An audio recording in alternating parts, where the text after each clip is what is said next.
Augmented reality, along with artificial intelligence and quantum computing, will radically reshape the world. You've already seen how creativity will boost artificial intelligence and quantum computing to become omnipresent in every segment of society. Creativity will play maybe its most important role in augmented reality. Why? Because for many of us, reality is broken. Look into the scientific research to see what it is that games are providing that reality is not. And what I found out is that games are doing a better job of provoking some of the most important and powerful positive emotions that we can feel, like curiosity, optimism, motivation, a desire to do something extraordinary with others. And they're also doing a better job of helping us build up our social relationships with people that we care about in real life. And that's why, compared to games, reality is broken. Augmented reality is creating an ever-expanding world of experiences between reality and virtual reality. I would like you to meet four people, each having different backgrounds, who represent four fragments of this augmented reality space. Each has established their position in the blend of reality and virtual reality. We start with John, who is focusing on the far end of augmented reality, virtual reality. I was really interested in exploring if dance means anything, yes, right? A lot of people complain about dance. I don't get it. What is it supposed to mean? Right? I hear those questions all the time. And so I was kind of interested in exploring, can a dance actually communicate something concrete? I have played around with making dance into an interactive game, right? I've done it in live theater. So I know somewhere out there, right, in my imagination, that this kind of thing can exist, that dance can exist in VR. Put the headset on, and you'd be in there's the way I have it constructed now. Again, we're still in the germ of an idea. Okay. You find yourself in a landscape, and off in the distance is a big stone tablet, like the size of your house, right? And then you walk up to it, you navigate, and the way you navigate in VR is you kind of point at something and you say teleport, so you teleport to that place. So you actually kind of move. Okay. And then that tablet is just like instructions, like what you might see or whatever. We will hear from Scott, who is a mentor to Anthony. Scott and Anthony are experts in what I call macro scenic photography.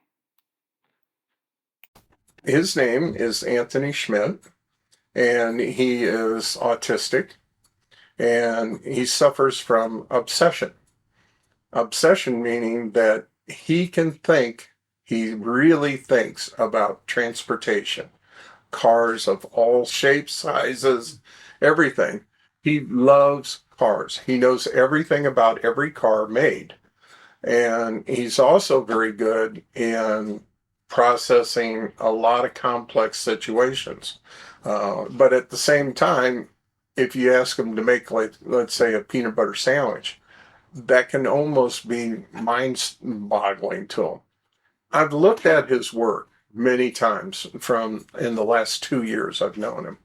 And when I first saw his work, I was very impressed. I didn't know he was a 12-year-old autistic young man, okay?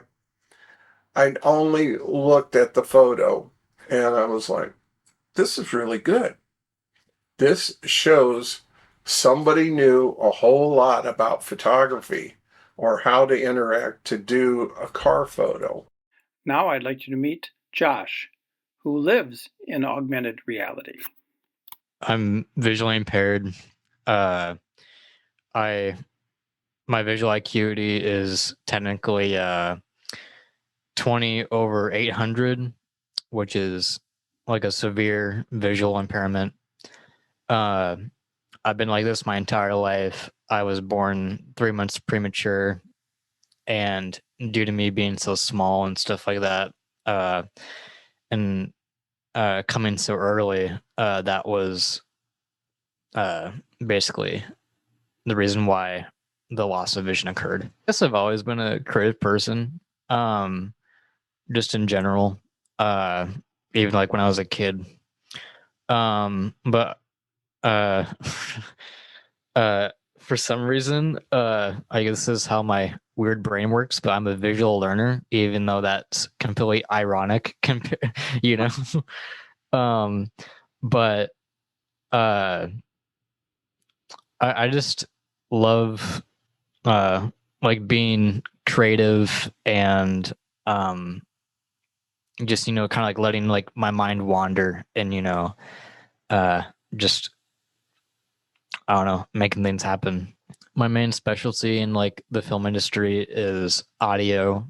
Uh, I would like to be. My main goal is to be a uh, on-set audio recordist, and I guess since my hearing is a little bit more in tune, uh, it helps out with that a lot, and I'm pretty good at what I do, and it doesn't. And my vision doesn't really hold me back because I don't really look at my vision as a handicap per se. I look at it as a kind of like a challenge, hey, like let's try and like work around this. I do feel like the rest of my senses kind of take over for the vision loss. And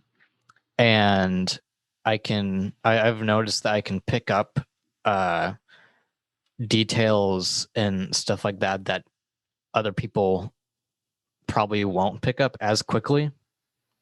And last, I'd like you to meet Helen, who is a lawyer and a professor of international law, which by definition deals only with reality.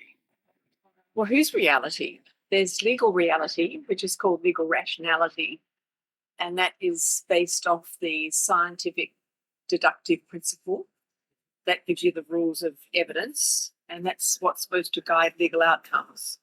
Then people get involved, and that's where subjectivity comes in, behind the curtain, and know that legal reality is a construct carefully created by all the legal principles and curated by the system of governance that we have had for the last 400 years. It may have caused social and political change, but it only vaguely caused legal change. The laws of evidence and procedure and corroboration of evidence will not admit into evidence something that has been avowedly augmented, because that's not evidence. Yeah. But any piece of evidence that comes before a court, you'd have to ask the precise questions.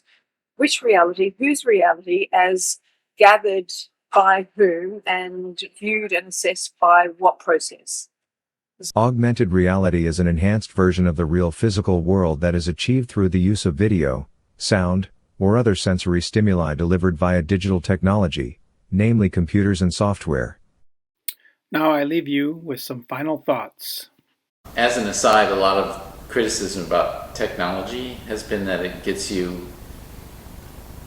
away from paying attention to the world. But in this sense, you have to really pay attention to the world in order to succeed. That's one of my missions, is to use this technology to get people to understand how to look at dance better. I don't call it a disability because I know better. I think it's an ability that he has, and probably a lot of people wish they had his talent and his knowledge base. People say like, oh, like how can you be in a visual field and stuff like that, and like with your lack of vision, because like it really doesn't make sense like why I should be able to do what I do. You're playing very fast and loose here with the term augmented reality. What reality, augmented by what means?